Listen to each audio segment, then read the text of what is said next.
नमस्कार। आज की बात की शुरुआत एक दुख भरी खबर से। आज कश्मीर में आतंकवादियों ने एक निहत्थे कश्मीरी फौजी की हत्या कर दी। इस शहीद अफसर का नाम है लेफ्टिनेंट उमर फयाज। 23 साल का ये नौजवान कश्मीर का रहने वाला था। फौजी अफसर पहली बार छुट्टी पर घर गया था। आज उसका शव मिला। शव पर 6 गोलियों के निशान मिले। आज सुबह लेफ्टिनेंट फयाज का गोलियों से छलनी शव शोपिया इलाके में मिला। मंगलवार की रात लेफ्टिनेंट फयाज छुट्टी लेकर अपने कजन की शादी में शरीक होने के लिए गया था। रास्ते में आतंकवादियों ने उसे किडनैप कर लिया और कुछ दूर एक पार्क में ले जाकर निहत्थे कश्मीरी अफसर को गोलियों से भून दिया। लेफ्टिनेंट फयाज को 6 गोलियां मारी गई। जरा सोचिए, जिस घर में शादी हो रही थी उसी घर से एक बेटे का जनाजा उठा। घर वालों पर क्या बीती होगी। परिवार और रिश्तेदारों को यकीन नहीं हो रहा है कि एक आतंकवादी एक कश्मीरी नौजवान को इस कायरता से मार सकते हैं।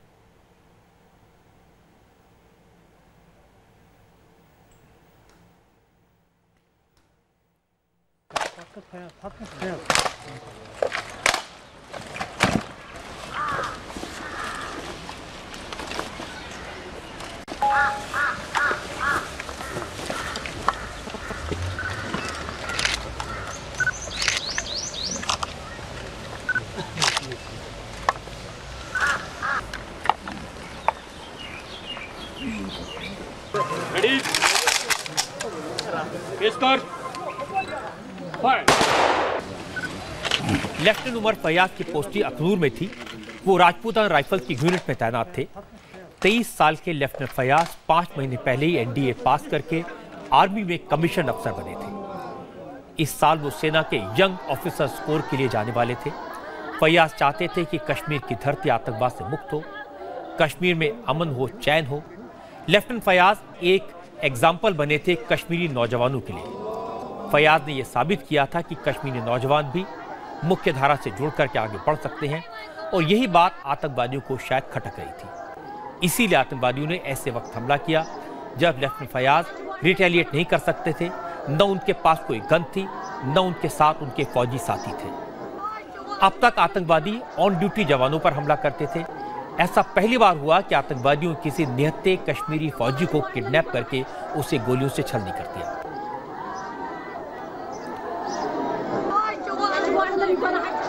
फयाज के पड़ोसी रिश्तेदार सब कह रहे थे, आखिर फयाज के साथ आतंकवादियों ने ऐसा क्यों किया। फयाज भी तो उसी मिट्टी का था जिसके लिए लड़ने का दावा ये आतंकवादी अलगाववादी करते रहे हैं।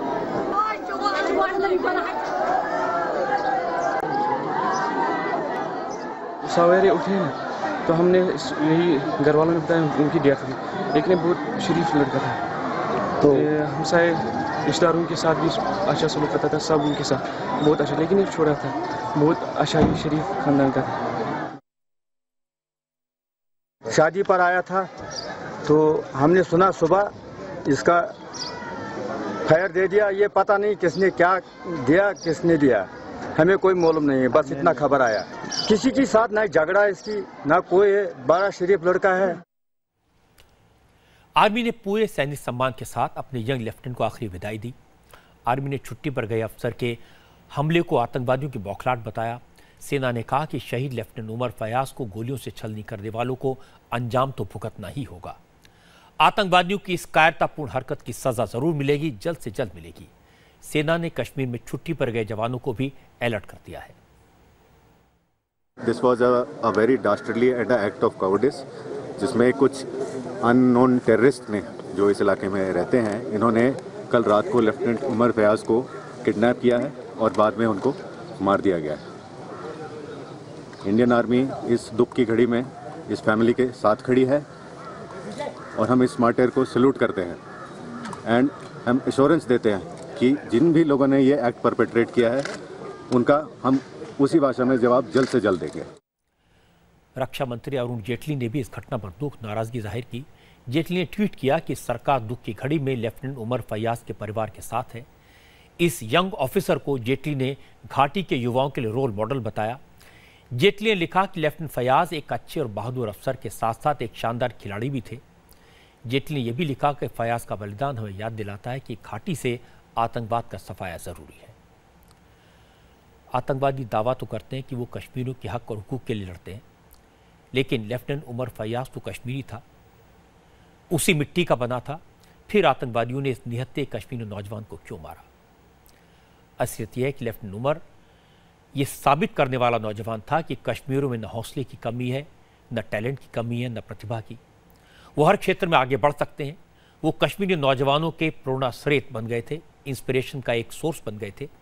इससे आतंकवादी परेशान हैं। आतंकवादी चाहते हैं उनके अपने बच्चे सेफ रहें, अच्छी पढ़ाई करें, सरकारी नौकरियां करें, लेकिन आम कश्मीरी नौजवान उनके इशारे पर पत्थर फेंके, जेल जाए और गोलियां खाए। और इसका एक सबूत आज मैं आपको दिखाना चाहता हूं। सैयद सलाउद्दीन का नाम आपने सुना होगा। ये शख्स कश्मीरी है, लेकिन पाकिस्तान में बैठकर कश्मीरियों का खून बहाता है। हिजबुल मुजाहिदीन का चीफ है। यह आतंकवादी कश्मीरियों के बच्चों को सिक्योरिटी फोर्सेस के सामने ढाल की तरह इस्तेमाल करता है। कश्मीरी नौजवानों को बंदूक उठाने के लिए भड़काता है, लेकिन अपने बच्चों को पढ़ने के लिए विदेश भेजता है। सैयद सलाउद्दीन की असलियत मैं आपको दिखाऊं, इससे पहले आपको एक वीडियो दिखाना चाहता हूं। इस वीडियो में सलाउद्दीन उन आतंकवादियों को तकरीर देते नजर आएगा जिनकी ट्रेनिंग खत्म हुई है। इस वीडियो में सैयद सलाउद्दीन जिहाद के नाम पर आतंकवादियों को कश्मीर में बेगुनाहों का खून बहाने के लिए उकसा रहा है। इंशाअल्लाह मुस्तान कश्मीर के एक एक चप्पे पर, कश्मीर के हर गली कोचों में, कश्मीर की सरसब्ज़ शादाब वादियों में, कश्मीर के बर्फपोश पहाड़ों में, वहाँ के सरसब्ज़ जंगलों में हम एक एक भारतीय फौज का सामना करके उसको जहां नसीज करके ही इंशाअल्लाह दम लेंगे। वतन अजीज के एक एक चप्पे को भारत की गुलामी से आज़ाद करने के बाद हम नींद का सुकून और सुकून का सांस लेंगे। मेरे दोस्तों, मेरे इजी जवानों, इस वक्त आप पर सारी जिम्मेदारियां आयद होती हैं। इंशाअल्लाह मंजिल बहुत करीब है और ये अज़्म और हिम्मत और जज्बे के साथ हमें अपने वतन अजीज के जज्बे जहां से सरशार अवाम और जवानों की रहनुमाई करनी है और भारत के नेस्त नाबूद होने तक हमें अपनी जद्दोजहद को जारी रखना है। अब एक बड़ी बात आपको बताना चाहता हूं। सलाउद्दीन की तकरीर 5 मई की है और मेरे पास में एक्सक्लूसिव जानकारी है कि जिस दिन सलाउद्दीन नए आतंकवादियों को कश्मीर में भेजने के लिए ये भाषण दे रहा था, उसी दिन सलाउद्दीन का बेटा भारत में विदेश जाने के लिए पासपोर्ट मांग रहा था। सलाउद्दीन के बेटे का नाम है अब्दुल वाहिद। अब्दुल वाहिद ने भारत में रहकर MBBS की पढ़ाई की है, डॉक्टर बन गया है और जिस दिन यानी 5 मई को POK के मुजफ्फराबाद में आतंकी कैंप में सैयद सलाउद्दीन आतंकवादियों को भारत के खिलाफ भड़का रहा था, उसी दिन यानी 5 मई को सलाउद्दीन के बेटे अब्दुल वाहिद ने जम्मू कश्मीर हाई कोर्ट में पिटीशन फाइल की कि उसे पढ़ाई के लिए विदेश जाना है, इसलिए उसे इंडियन पासपोर्ट दिया जाए। झूठ, फरेब, साजिश और दोमुहेपन का इससे बड़ा उदाहरण और क्या होगा कि जिस 5 मई को कुख्यात आतंकी सरगना सैयद सलाउद्दीन पाकिस्तान के मुजफ्फराबाद में आतंकी कैंप से जो पास आउट होकर के नए आतंकियों का बैच निकला है, उसे कश्मीर में जाकर के जिहाद करने, खून खराबा करने की सलाह दे रहा है, नसीहत दे रहा है, उत्साह और भड़का रहा है। उसी 5 मई को उसी सलाउद्दीन का बेटा सैयद अब्दुल वहीद जम्मू कश्मीर हाई कोर्ट की श्रीनगर बेंच में एक याचिका दाखिल करके ये मांग करता है कि उसे अब्रॉड यानी कि विदेश में पढ़ाई करने जाना है और उसे उसकी खातिर भारतीय पासपोर्ट दिया जाए, यानी कि ना उसे पत्थरबाजी करनी है, ना खून खराबा करना, उसे पढ़ाई करनी है। सलाउद्दीन का बेटा इस पुरजोर कोशिश में है कि उसको भारतीय पासपोर्ट मिले और अपने कैरियर के सपनों को नई ऊंचाई दे सके। दूसरी ओर सलाउद्दीन जो वीडियो है वो ये साबित करता है कि लगातार घाटी के युवाओं को आतंकवाद की ओर ढकेल रहा है, उनको भड़का रहा है, उनकी ज़िंदगी को जहन्नुम बनाने की कोशिश कर रहा है। उम्मीद ये की जानी चाहिए कि इस तरह के खुलासे से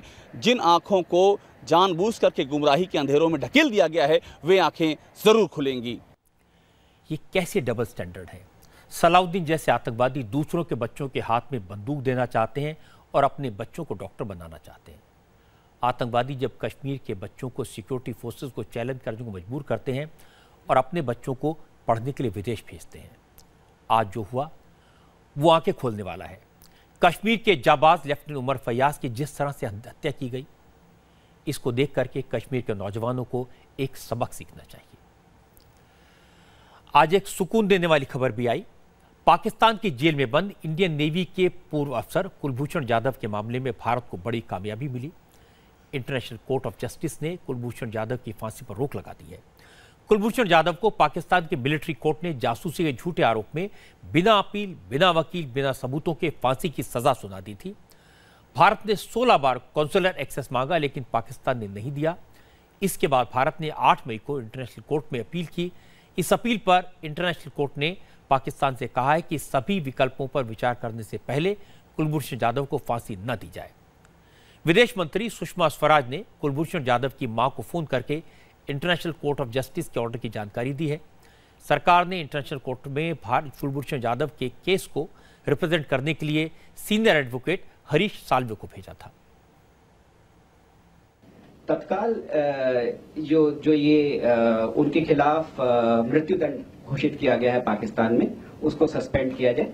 जो दंड दिया था मिलिट्री कोर्ट ने, जो कि वियना कन्वेंशन के विपरीत है, सरासर विपरीत है, और ऑल्सो वो मानवाधिकारों के जो मूलभूत मानवाधिकार हैं उनके भी विपरीत है। उसके संदर्भ में भी हमको रिलीफ दिया जाए। पाकिस्तान पर रोक लगाई जाए कि वो कोई भी इस तरीके का काम ना करे जिससे कि कोई भी इस जो मृत्युदंड दिया गया है मिलिट्री कोर्ट द्वारा उसको प्रभाव में लाया जा सके, उसका क्रियान्वयन किया जा सके। इस मामले में पाकिस्तान की सरकार ने तो कुछ नहीं कहा, लेकिन पाकिस्तान आर्मी के एक स्पोक्स पर्सन ने कहा कि कुलभूषण जाधव को आर्मी के कानून के हिसाब से सजा दी जाएगी। सोशल मीडिया में कई जगह यह कहा गया है कि पाकिस्तान इंटरनेशनल कोर्ट का आदेश माने या ना माने उसकी मर्जी है। पाकिस्तान अंतर्राष्ट्रीय अदालत का फैसला मानने के लिए बाध्य नहीं है, लेकिन यह गलत है। भारत सरकार ने वियना कन्वेंशन को आधार बनाकर अपील की है। सारे फैक्ट सामने रखे हैं। कुलभूषण के पास वैलिड पासपोर्ट था, इसलिए वो जासूस नहीं हो सकता। उसे ईरान से किडनैप किया गया था और झूठे इल्जाम में झूठी सजा सुनाई गई। ईरान ने इस बात की तस्दीक की है कि कुलभूषण जाधव जब गायब हुआ उस वक्त वो ईरान में था। कुलभूषण जाधव को कॉन्सुलर एक्सेस नहीं दिया गया। इसके बाद ही इंटरनेशनल कोर्ट ने सारी बातें सुनने के बाद कुलभूषण जाधव की फांसी की सजा पर रोक लगाई है। अगर पाकिस्तान इंटरनेशनल कोर्ट की बात नहीं मानता तो इसके गंभीर नतीजे होंगे। पाकिस्तान के खिलाफ कई तरह के बैन लग सकते हैं। नवाज शरीफ इस बात को समझेंगे, इसलिए अगर जरा भी अकल होगी तो पाकिस्तान ऐसी गलती नहीं करेगा। अब आपको अरविंद केजरीवाल की पार्टी में चल रहे ड्रामे का अपडेट देते हैं। केजरीवाल का चेला अब गुरु को उन्हीं के अंदाज में चैलेंज कर रहा है। कपिल मिश्रा आज अनशन पर बैठ गए। अनशन दिन भर तो शांति से गुजरा, लेकिन शाम को अचानक अफरा तफरी मच गई जब एक शख्स ने कपिल मिश्रा पर हमला कर दिया। कपिल को थप्पड़ मारा। यह शख्स कपिल मिश्रा से मिलने के बहाने उनके घर में घुसा, अनशन पर बैठे कपिल के पास गया और गर्दन पकड़कर कपिल मिश्रा को थप्पड़ मार दिया। बहुत देर से कपिल मिश्रा के सपोर्टर्स ने शख्स को तुरंत पकड़ा, इसे घसीटते हुए टेंट के बाहर ले गए, उसकी पिटाई भी की और फिर उसे पुलिस के हवाले कर दिया। जैसे ये खबर केजरीवाल के करीबियों को मिली, उन्होंने हमला करने वाले शख्स को बीजेपी का वर्कर बता दिया। लेकिन कपिल मिश्रा पर हमला करने वाला ये लड़का कौन है, इसने कपिल को क्यों मारा, क्या इसे किसी ने भेजा था, इन सारे सवालों के जवाब मैं आपको थोड़ी देर में दूंगा। लेकिन पहले उस वक्त का वीडियो दिखाता हूं जब शख्स ने कपिल मिश्रा पर हमला किया और उसके बाद उसकी पिटाई की।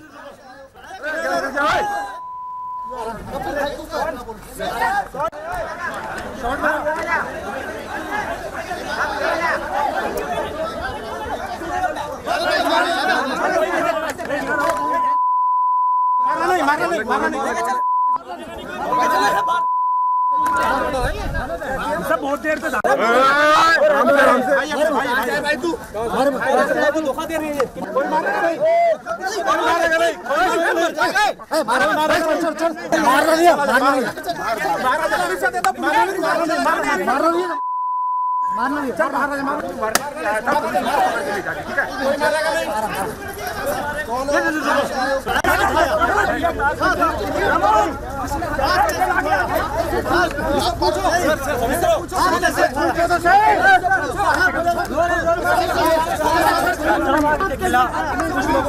सत्याग्रह पर बैठे थे और उन पर अचानक से एक शख्स शाम ढलने से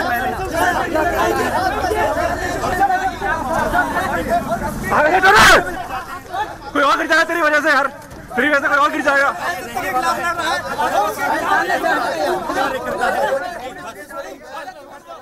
और अब आपको कपिल मिश्रा पर हमला करने वाले शख्स की बात सुनवाते हैं।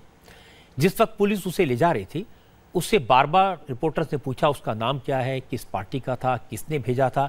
इन सारे सवालों के जवाब इस शख्स ने किस अंदाज में दिए, क्या जवाब दिए, ये भी सुन लीजिए। दिल्ली कैंट से आया दिल्ली कैंट से उन्होंने पार्टी कार्यकर्ताओं को धोखा दिया, इन्होंने धोखा दिया पार्टी कार्यकर्ताओं को। उन्होंने क्या नाम है? मेरा नाम अंकित भारद्वाज है। किसने भेजा आपको? किसने भेजा? अपने आप आया, किसने नहीं भेजा मुझे, मैं कार्यकर्ता हूँ पार्टी का, आम आदमी पार्टी का हूँ मैं। आम आदमी पार्टी से संजय सिंह भेजा इसको। हेलो, नाम क्या तुम्हारा?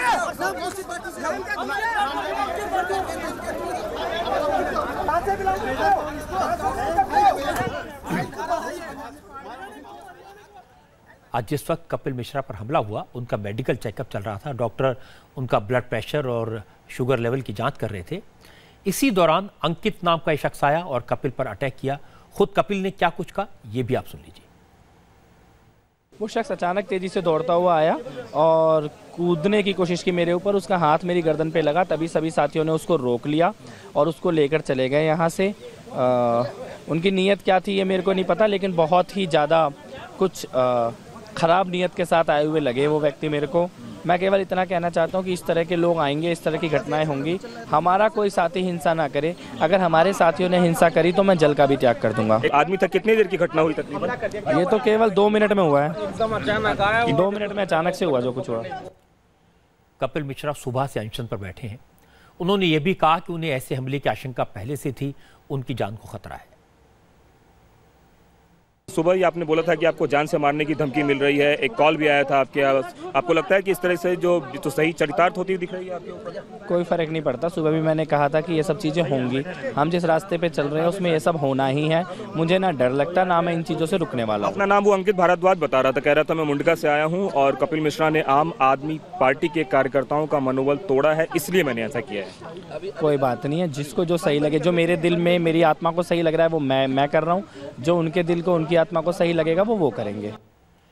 जैसे ही कपिल मिश्रा पर हमले की खबर आई, तुरंत आम आदमी पार्टी के नेताओं ने रिएक्ट किया। संजय सिंह सामने आए। उन्होंने कहा कि आम आदमी पार्टी हिंसा में भरोसा नहीं करती।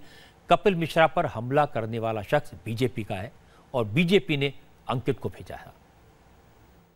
ये भारतीय जनता युवा मोर्चा का एग्जीक्यूटिव मेंबर है, ये इसकी प्रोफाइल से जो पता चला है।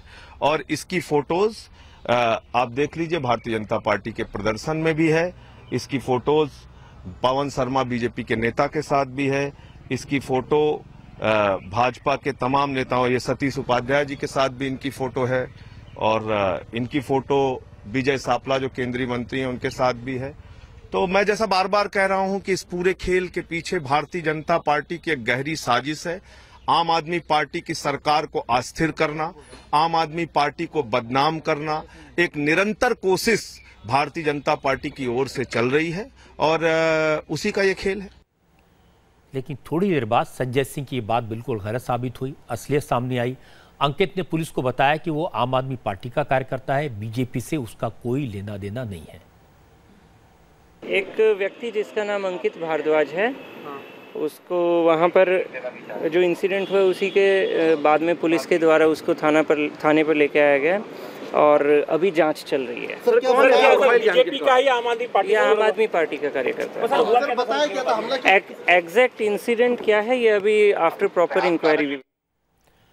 जब ये पता चला कि ये बीजेपी का कार्यकर्ता नहीं है तो संजय सिंह एक बार फिर से मीडिया के सामने आए। इस बार वो काफ़ी खिसियाए हुए थे। उन्होंने कहा जो पहले इन्फॉर्मेशन मिली उसके बेसिस पर मैंने कह दिया था। लेकिन कपिल मिश्रा ने कहा कि हमला करने वाले शख्स की जानकारी उनके पास है। उन्होंने बताया कि जिसने हमला किया वो सत्येंद्र जैन के मोहल्ला क्लिनिक प्रोजेक्ट को चला रहा था, उसे सुपरवाइज कर रहा था। जानकारी मुझे मिली है उसके हिसाब से वो आम आदमी पार्टी का चुनाव प्रचार कर रहे थे नगर निगम में और आम आदमी पार्टी के कार्यकर्ता हैं और मोहल्ला क्लिनिक की प्रोजेक्ट को सत्येंद्र जैन जी की कोर टीम में देखते हैं। ये सारी जानकारी मैंने उनको दी है और जांच करने का उनसे निवेदन किया है। क्या जानकारी आपने पाई? यही जानकारी आई है कि उनकी टीम में काम करते हैं जी। देखो, जब ये बात पता लगी कि उनकी टीम का हिस्सा है तो मैंने पुलिस को कहा कि कॉन्स्पिरेसी की भी एक बार चेकिंग होनी चाहिए। इस सारे झगड़े में वो बात दब गई जिसके लिए आज कपिल मिश्रा अनशन पर बैठे थे। सुबह सुबह उन्होंने कहा था कि वो अरविंद केजरीवाल और उनके साथियों की विदेश यात्राओं की डिटेल चाहते हैं। उन्हें लगता है इसमें काफ़ी गड़बड़ हुई है। वैसे अरविंद केजरीवाल एक ज़माना था जब महात्मा गांधी की तस्वीर लगाकर अनशन करते थे, गाना गाते थे, इंसान का इंसान से हो भाईचारा। आज कपिल मिश्रा ने महात्मा गांधी की तस्वीर लगाई, अनशन पर बैठे और वही गाना गाया। पहले केजरीवाल विरोधियों पर करप्शन का इल्जाम लगाते थे और जंग का ऐलान करते थे। अब कपिल मिश्रा ने वही किया। पहले अरविंद केजरीवाल को थप्पड़ पड़ते थे, आज कपिल मिश्रा पर हमला हुआ। लेकिन केजरीवाल और कपिल मिश्रा में एक बेसिक फर्क है। केजरीवाल जो कुछ कर रहे थे चीफ मिनिस्टर बनने के लिए कर रहे थे, लेकिन उनका चेला केजरीवाल की कुर्सी खींचने के लिए आंदोलन कर रहा है। केजरीवाल के खिलाफ बगावत की आवाज पंजाब से भी आई। पंजाब में आम आदमी पार्टी के संयोजक गुरप्रीत घुग्गी ने आज आम आदमी पार्टी को बाय बाय कह दिया।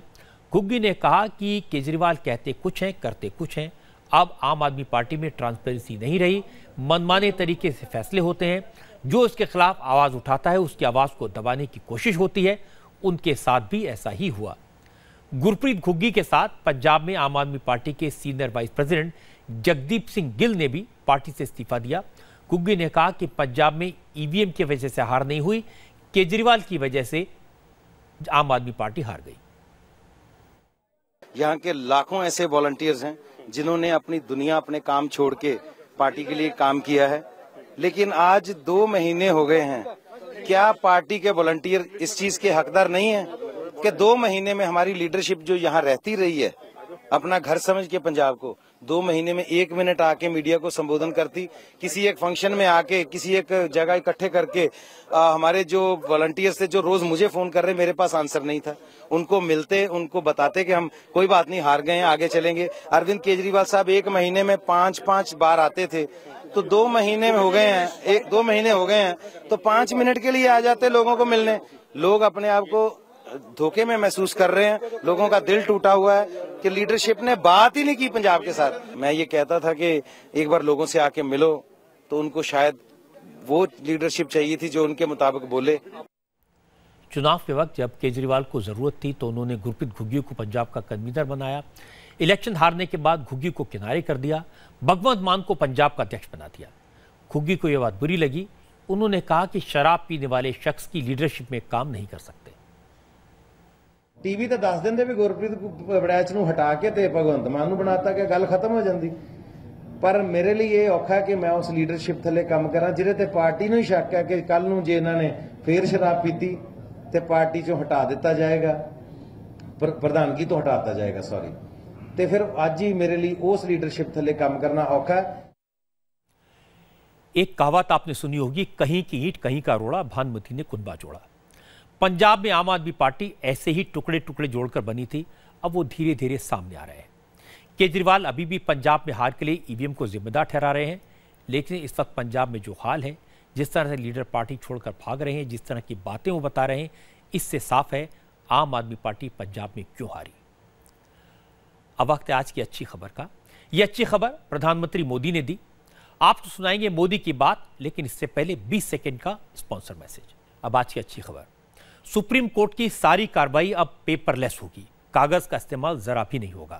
सुप्रीम कोर्ट में अब केस फाइल करने से लेकर फैसला आने तक सब कुछ ऑनलाइन होगा, डिजिटल होगा। आज प्रधानमंत्री नरेंद्र मोदी ने सुप्रीम कोर्ट में integrated case management system launch किया।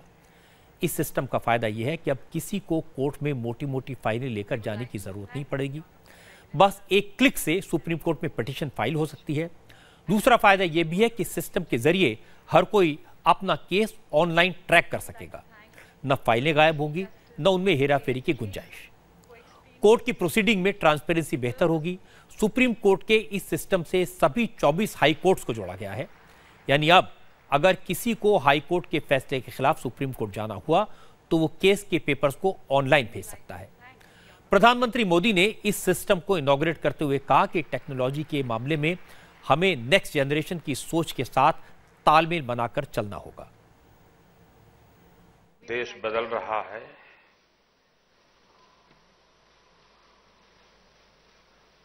छुट्टी है, हम लोग काम कर रहे हैं।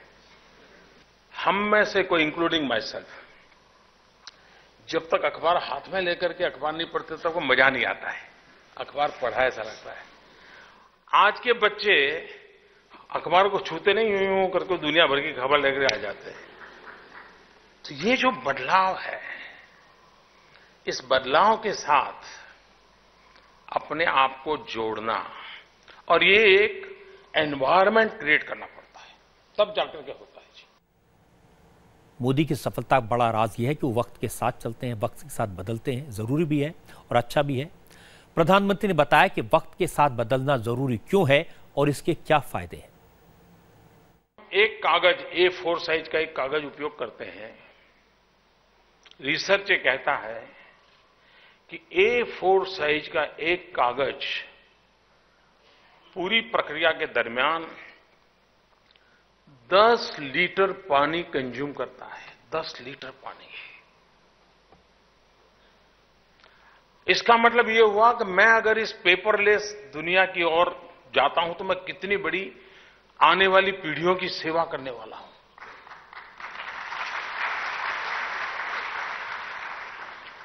मैं कितने जंगल बचाऊंगा, मैं कितनी बिजली बचाऊंगा। जब मैं बिजली बचाऊंगा तो मैं कितने बड़े एनवायरनमेंट के इश्यूज को एड्रेस करूंगा। मोदी ने कहा कि सिर्फ एनवायरनमेंट को फायदा नहीं होगा, बल्कि सिर्फ पैसे नहीं बचेंगे। टेक्नोलॉजी गुनहगारों की पहचान कराती है, सबूत देती है, सही फैसला लेने में अदालत की मदद करती है। आज जस्टिस सिस्टम में जितनी, खास करके क्रिमिनल फील्ड में, न्याय की संभावना बढ़ गई है क्योंकि टेक्नोलॉजी बहुत बड़ा सपोर्ट कर रही है। मोबाइल फोन ऐसे सबूत छोड़ करके जाता है कि आपको एविडेंस के लिए एकदम से साइंटिफिक सुविधा मिल जाती है। फॉरेंसिक साइंस का बहुत बड़ा रोल हो रहा है।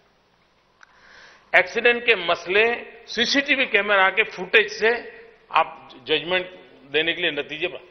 कहने का तात्पर्य है कि पूरी जुडिशरी सिस्टम को और अधिक सक्षम बनाना और अधिक सरल बनाने में टेक्नोलॉजी, फॉरेंसिक साइंस बहुत बड़ा रोल प्ले कर सकती है। और इसलिए मैं समझता हूं कि टेक्नोलॉजी के संबंध में हम जितनी सरलता के साथ उसको स्वीकारेंगे, उतनी सरलता से मुझे जरूर लगता है कि इसका बहुत ही लाभ मिलने वाला है। प्रधानमंत्री ने आज डिजिटल इंडिया का एक नया मंत्र दिया।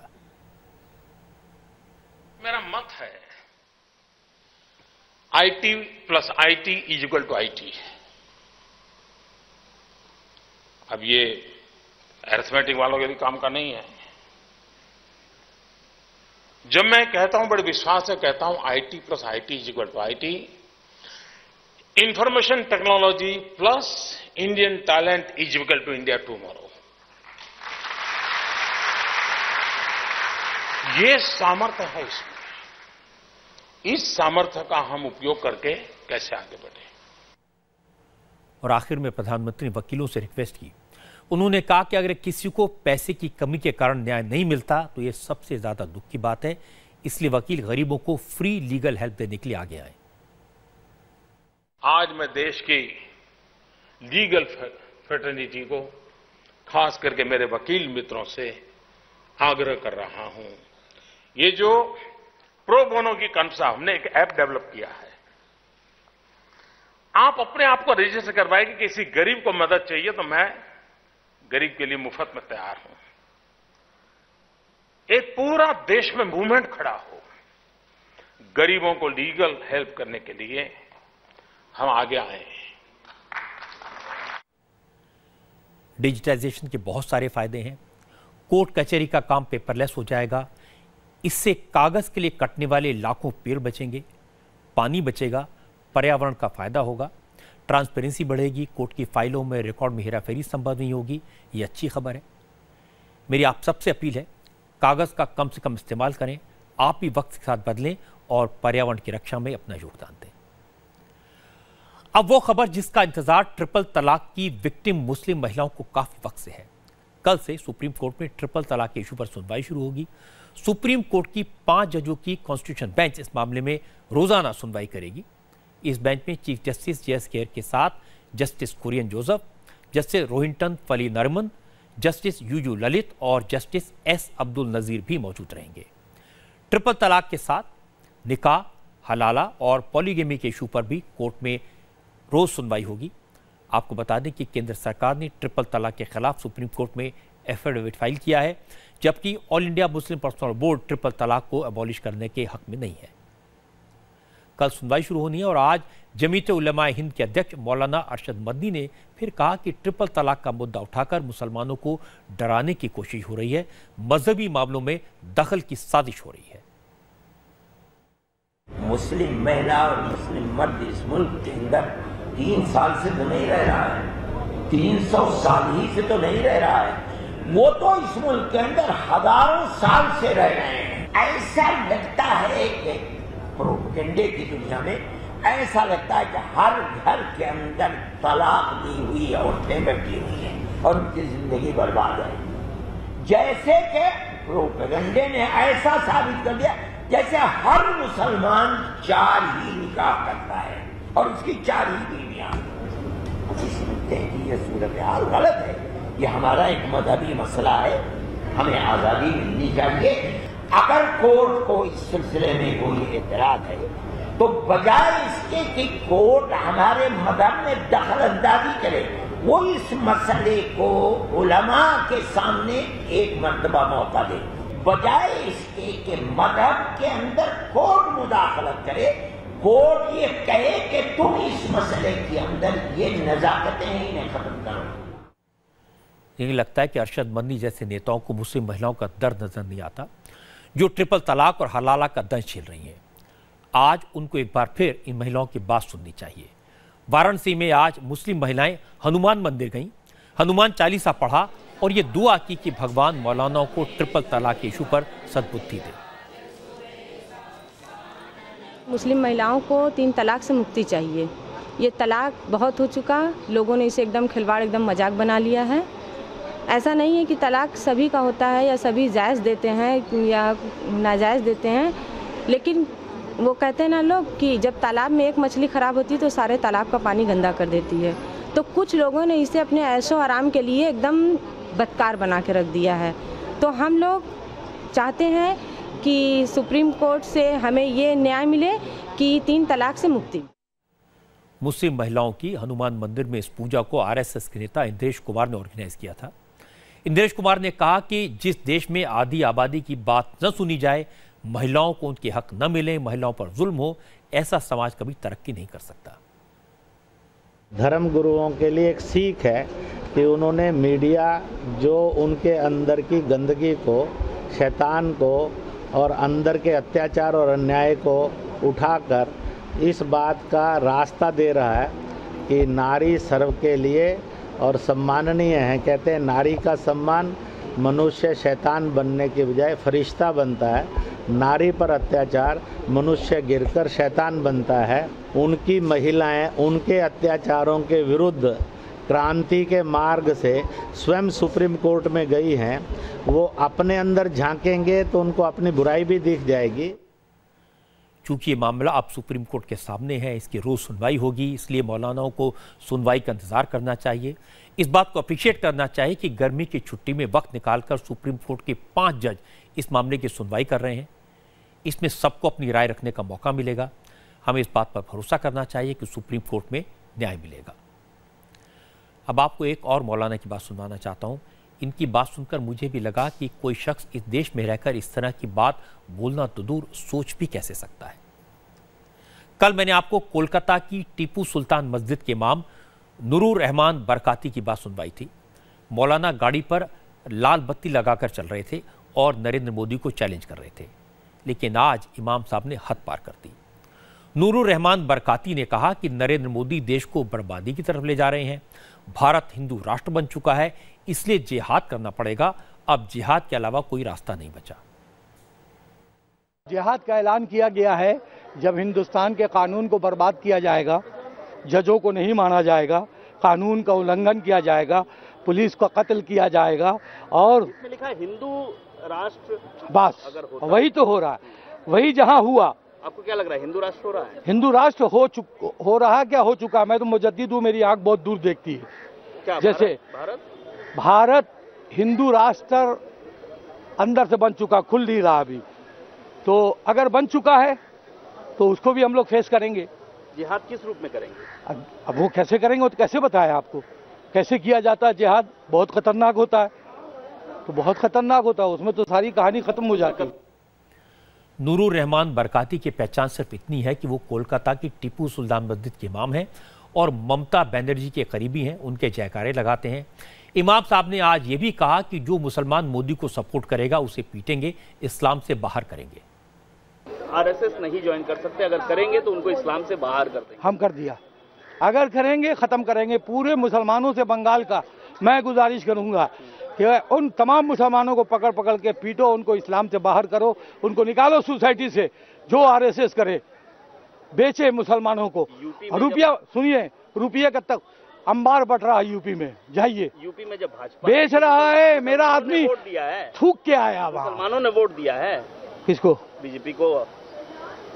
मुसलमान बीजेपी को वोट दे ही नहीं रहे। नूरुर रहमान बरकाती की बातें बिल्कुल बेकार की थी, तो भी जवाब देना जरूरी था। स्वामी रामदेव ने बड़े स्ट्रांगली रिएक्ट किया। स्वामी रामदेव ने कहा कि जो इस तरह की बात कहे वो कम से कम धर्मगुरु नहीं हो सकता, धार्मिक व्यक्ति नहीं हो सकता। इमाम साहब में दम है तो जिस गली में रहते हैं उस गली में जिहाद करके दिखाएं। खुदा अल्लाह गोड सद्बुद्धि दे। इस तरह की वाहियात बातें किसी धर्मगुरु से तो क्या अधर्मगुरु से भी कोई सुन नहीं सकता।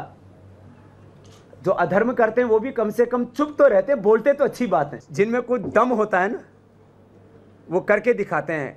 वो कायराना बातें कर रहे हैं, कुछ दम है तो कुछ करके दिखाए ना। जिहाद एक गली में तो करके दिखाए, हिंदुस्तान में तो बात दिनों की है।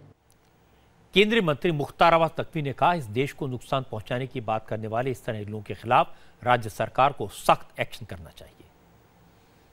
कुछ लोगों के शरीर में ओसामा बिन लादेन की आत्मा घुस गई है और ऐसे लोग जो है जिस तरह के बयान दे रहे हैं, वो बयान निश्चित तौर से बंगाल की सरकार कार्रवाई क्यों नहीं कर रही है, ये तो बंगाल की सरकार को जवाब देना चाहिए। इस तरह के लोग जिन्हें की सरकारी संरक्षण मिला हुआ है वो इस तरह की बात करें, ये निश्चित तौर से निंदनीय है और इसमें कार्रवाई होनी चाहिए।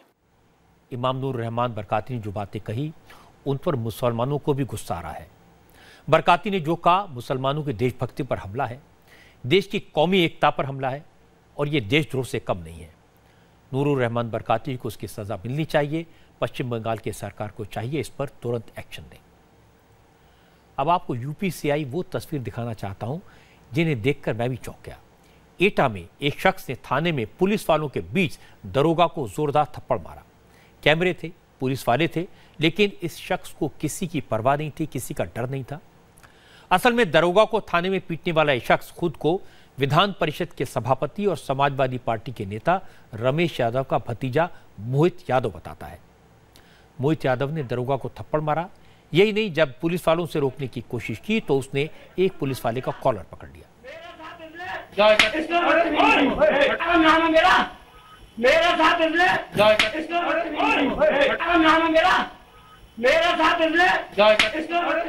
इसने पुलिस वालों को धमकी दी, गालियां दी। पुलिस के मुताबिक मोहित यादव अपने 3 दोस्तों के साथ एटा के जिला हॉस्पिटल में इलाज के लिए गया था। वहां उसे डॉक्टर और कर्मचारियों के साथ मारपीट की शिकायत मिली। पुलिस पहुंची, पुलिस मोहित यादव को थाने ले आई। थाने में मोहित यादव ने पुलिस वालों के साथ मारपीट की और दरोगा को थप्पड़ जड़ दिया। मोहित यादव की गुंडागर्दी की तस्वीर कैमरे में कैद हो गई। पुलिस ने मोहित यादव को अरेस्ट कर लिया। मेरे साथ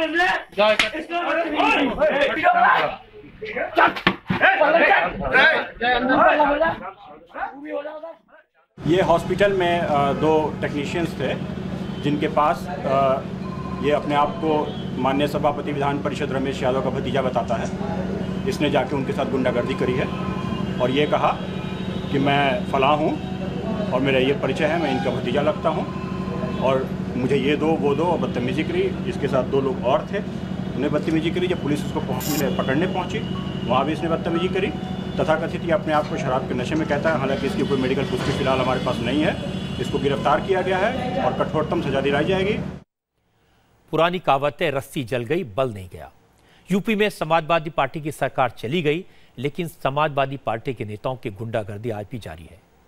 मैं तो ये सोच रहा हूं कि जब समाजवादी पार्टी की सरकार थी तब उत्तर प्रदेश के पुलिस वालों की क्या हाल होती होगी। खैर, थाने में पुलिस वाले पर हाथ उठाने वाला अब जेल में है, सलाखों के पीछे है। उसके दिमाग का इलाज भी होगा। जब ये महाशय बाहर आएंगे तो उन्हें इस बात का अंदाज़ा लग जाएगा कि यूपी में वक्त बदल गया है। अब पुलिस वालों पर हाथ उठाना इतना आसान नहीं है। उम्मीद तो थी कि अखिलेश यादव इस पर रिएक्ट करते, इस बात की निंदा करते, लेकिन अखिलेश यादव ने इस पर तो कुछ नहीं कहा। शहीदों को लेकर एक बेतुकी और बात जरूर कहती। अखिलेश यादव ने कहा कि यूपी, मध्य प्रदेश, दक्षिण भारत हर जगह के जवान शहीद हुए हैं, लेकिन शहीदों की लिस्ट में गुजरात के किसी जवान का नाम नहीं सुना। अखिलेश यादव के बयान पर बीजेपी के नेताओं ने कैसे रिएक्ट किया ये आपको बताएंगे, लेकिन पहले आपको सुनवा देता हूं कि अखिलेश ने ये बेतुका बयान किस अंदाज में दिया। देश में जो घटनाएं हो रही हैं उन पे कोई जवाब नहीं। सर कट करके आ गया, बहस क्यों नहीं करते आप? जवानों का सर कटा है और क्या क्या अंग कटे हैं जो आपने नहीं बताए, आपको बताना चाहिए। और हम तो कहते हैं यूपी, बिहार, मध्य प्रदेश, दक्षिण भारत के बहुत सारे शहीद हुए हैं। बताओ गुजरात का कोई एक भी जवान शहीद हुआ हो तो बताओ। तो शहीदों पे राजनीति करना, देशभक्ति की राजनीति करना, वंदे मातरम पे राजनीति करना, राष्ट्रवाद पे राजनीति करना, आखिरकार ये परिभाषा क्या है? योगी सरकार में मंत्री श्रीकांत शर्मा ने अखिलेश यादव को जवाब दिया। श्रीकांत शर्मा ने कहा कि अखिलेश इलेक्शन में शर्मनाक हार से फ्रस्ट्रेशन में है, शायद भूल गए हैं देश पर जान देने वाला हर जवान हिंदुस्तानी होता है। श्रीमान अखिलेश यादव जी का बयान बहुत शर्मनाक बयान है और हम अपील करते हैं श्री अखिलेश यादव जी से कि आप आलोचना करिए, हमारी सरकार की करिए, हमारी बीजेपी की आलोचना करिए, लेकिन अपनी जो फ्रस्ट्रेशन है, आपकी जो पराजय है, उसको आप पचा नहीं पा रहे हैं। लोकतंत्र है, हार जीत लगी रहती है, लेकिन अपनी फ्रस्ट्रेशन को आप डाइजेस्ट करने के लिए सेना के नाम पर राजनीति मत करिए। शहीद देश का होता है, ये शहीदों को मत बांटिए, शहीद देश का होता है। अखिलेश यादव को स्वामी रामदेव ने भी नसीहत दी। स्वामी रामदेव ने कहा कि बड़े लोगों को छोटी बातें नहीं कहनी चाहिए, इस तरह के बयान से नेता लोगों की नजरों में गिरते हैं। किसी भी राजनीतिक पार्टी को किसी प्रांत के बारे में, किसी प्रांत की संस्कृति, सभ्यता, उसके स्वाभिमान और गौरव के बारे में कोई भी ओछी टिप्पणी नहीं करनी चाहिए। एक वक्त था जब अखंड भारत था, लेकिन आजादी से पहले एक अखंड भारत का कोई सपना नहीं ले सकता था, और उन 565 रियासतों को एक करने वाला कोई स्वाभिमानी पुरुष, कोई लौह पुरुष जिसने इस भारत को एक किया, इससे बड़ा शौर्य का, पराक्रम का प्रमाण गुजरात से और क्या हो सकता है। और बाकी तो कोई कुछ भी बोलते हैं अपने अपनी राजनीतिक रोटियां सेकने के लिए। स्वामी रामदेव ने अच्छा जवाब दिया। वैसे अखिलेश यादव से मुझे इस तरह की बेतुकी बात की उम्मीद नहीं थी। आपको गुजरात के ऐसे कई जाबाज नौजवानों के नाम बता सकता हूं जो देश के लिए शहीद हुए, सीमा पर लड़ते लड़ते अपनी जान दे दी, खून बहा दिया, लेकिन सेना के जवानों को प्रदेशों के नाम पर बांटकर देखना, उनके नाम इस अंदाज से बताना बिल्कुल गलत होगा। ये इंप्रेशन देना क्योंकि मोदी जी गुजरात के, इसलिए गुजरात के जवान शहीद नहीं होते, निहायत ही मूर्खता की बात है। ऐसी बात नहीं करनी चाहिए। बहुत दिन के बाद एक खबर बहुजन समाज पार्टी से भी आई। आज मायावती ने बीएसपी के महासचिव नसीमुद्दीन सिद्दीकी और उनके बेटे अफजल सिद्दीकी को पार्टी से बाहर कर दिया। नसीमुद्दीन सिद्दीकी को मायावती का करीबी माना जाता है, लेकिन आज उनको अचानक पार्टी विरोधी गतिविधियों में शामिल होने के इल्जाम में पार्टी से निकाल दिया गया। मायावती के इस फैसले का ऐलान बीएसपी के महासचिव सतीश चंद्र मिश्रा ने किया। सतीश चंद्र मिश्रा ने बताया कि नसीमुद्दीन सिद्दीकी ने पश्चिमी यूपी में बेनामी संपत्ति बना ली है और उनके कई अवैध बूचड़खाने भी चलते हैं, जिसकी वजह से पार्टी की छवि खराब हो रही थी।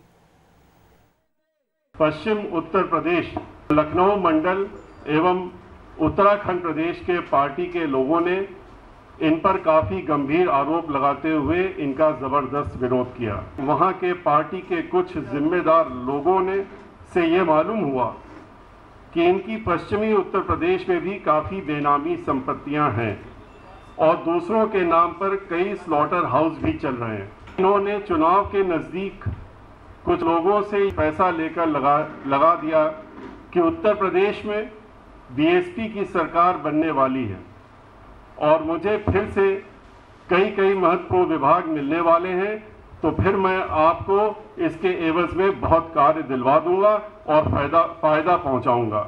श्री नसीमुद्दीन सिद्दीकी के इस पार्टी विरोधी कार्य व अनुशासनहीनता को पार्टी ने बहुत गंभीरता से लिया। मुझे लगता है असलियत कुछ और होगी, क्योंकि इन बातों की वजह से बीएसपी से किसी को निकाला जाए ये तो संभव नहीं है। वैसे नसीमुद्दीन सिद्दीकी आज लखनऊ में नहीं थे, इसलिए कैमरे पर उनका रिएक्शन नहीं मिला। हालांकि सिद्दीकी ने एक बयान जारी किया। इस बयान में उन्होंने बताया कि वो पिछले 35 साल से बहुजन समाज पार्टी में रहे हैं। उन्होंने पार्टी के लिए खून का पसीना बहाया और इसका आज उन्हें ये सिला मिला। नसीमुद्दीन सिद्दीकी ने कहा कि वो कल लखनऊ में प्रेस कॉन्फ्रेंस करेंगे और मायावती की असलियत बताएंगे। थोड़ी देर बाद हम आपको बताएंगे उस जज के बारे में जिसे पुलिस जगह जगह ढूंढ रही है।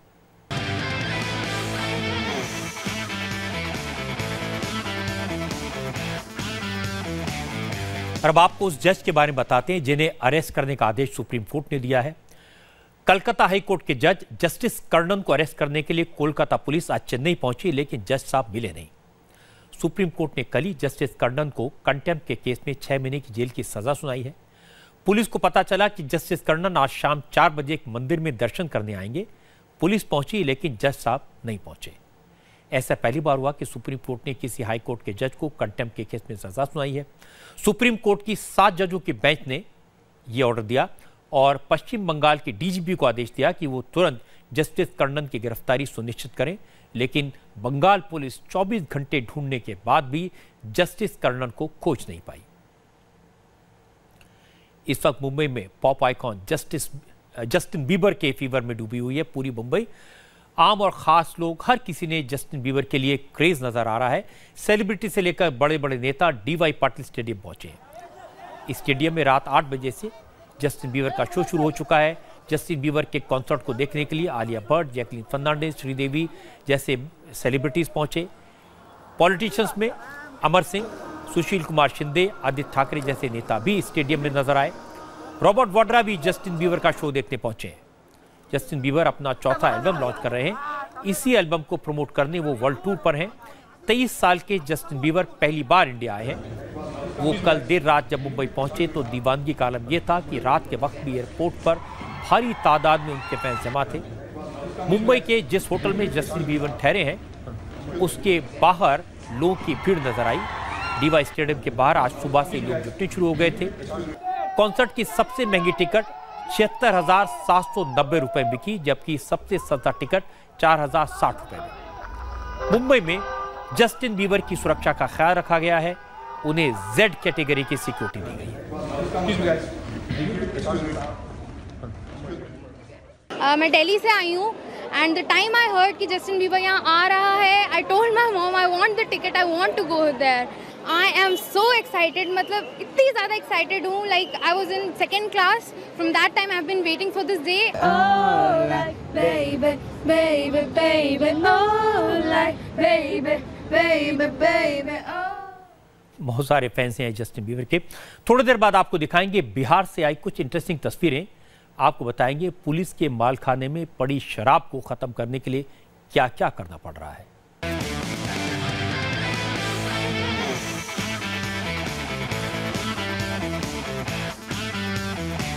अब आपको दिखाते हैं कि बिहार में शराब को डिस्ट्रॉय करने के लिए पुलिस वालों को कैसे कैसे पापड़ बेलने पड़ रहे हैं।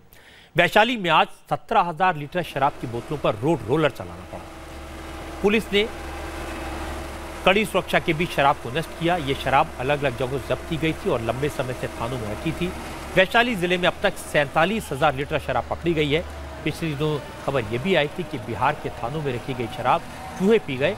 इस खबर के बाद प्रशासन थानों में रखी शराब को ठिकाने लगाने का ये तरीका अपना रहा है। कटिहार में शराब को नष्ट करने का एक नया तरीका दिखा। अवैध शराब को कुएं में डालकर आग लगा दी गई। इसी दौरान हादसा हुआ। कुएं में जैसे ही आग लगाई गई वैसे ही आग का एक गोला ऊपर की तरफ उठा। कुएं के पास मजिस्ट्रेट और पुलिस वाले मौजूद थे। आग लगने के बाद वहां भगदड़ मच गई।